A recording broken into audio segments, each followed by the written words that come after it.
Bonjour. Aujourd'hui, on va créer une table des matières. C'est quoi une table des matières? Une table des matières est une liste des titres présents dans un document. Vous pouvez recourir à une table de matières pour avoir un aperçu des thèmes abordés dans un document. Par exemple, si je prends ce document-là,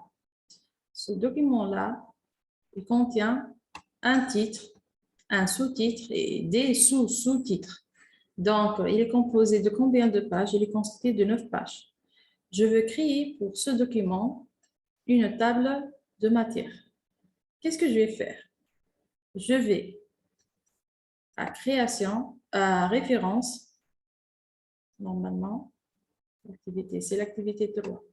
Je vais à référence et ajouter le texte. Donc, je vais sélectionner l'onglet référence et ensuite, je vais indiquer chaque niveau. Par exemple, le titre, je vais le désigner par le niveau 1. Fonction de base, ça sera le niveau 2. Lui et fonction avancée. Ils sont de même niveau. Fonction avancée, c'est le niveau 2. Et ensuite,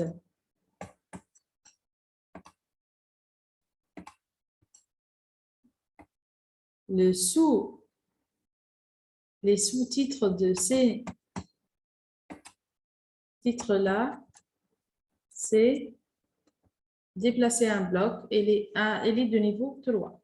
Il est de niveau un peu plus bas. Donc, je vais sélectionner celui-là et je vais mettre dans référence niveau 3. Et ensuite, celui-là, c'est le niveau 3. Niveau 3. Ils sont tous de même niveau. Niveau 3.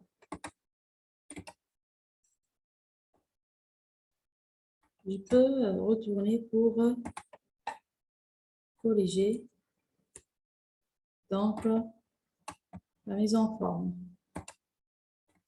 Niveau 3 et niveau 3. Et ensuite, je passe. Donc, le multicolonnage aussi est un sous-titre de fonction avancée, donc il est de niveau 3.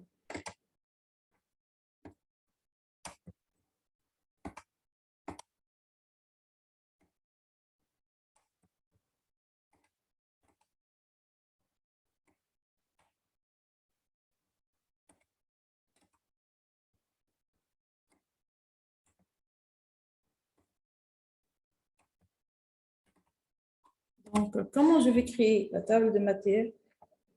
Je vais, donc, après, positionner la souris où je vais insérer la table de matière. C'est là, je peux le mettre centré. Ici, je vais, avant ça, je vais ici créer la table de matière. C'est pour celui-là, je passe à l'onglet référence, comme tout à l'heure. Et maintenant, je vais choisir la table de matière. Par exemple, je vais choisir cette table de matière. Donc, ici, c'est la table de matière. Non, je vais choisir autre table de matière personnalisée. Je vais choisir cette forme-là. Donc, le chapitre 3, il se trouve dans la page numéro 1. Si j'active le clic et le contrôle, je me suis dans le titre. Si j'active fonction de page, aussi elle se trouve dans la page numéro 1. Je peux changer après la mise en forme. D'accord? Je passe. Donc, je peux voir qu'ici, donc l'entité de page se trouve dans la page 2, les fonctions avancées se trouvent dans la page 3, le multicolonnage aussi, etc., etc. Merci bien pour votre attention.